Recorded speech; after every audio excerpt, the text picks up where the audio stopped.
તો આજની તારીખમાં દાદો એમ કે મારો પરમાર કે જો ડાલા મથો બનીને આવીને હામો નો ભરવ તેથી પરમારો નો માંડવરાય નો હોતો સાહેબ તેથી ડાલા મથો હાવજ બનીને પડની માલિપે આવીને ઉભો રહી જાય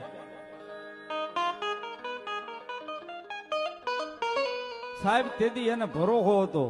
અહીંયાજી પરમાર ને ભરોહો હતો કે દાદા ને કીધું છે દુનિયાની માલિપા મારી વાત નહીં ઉડે ગમના રથડે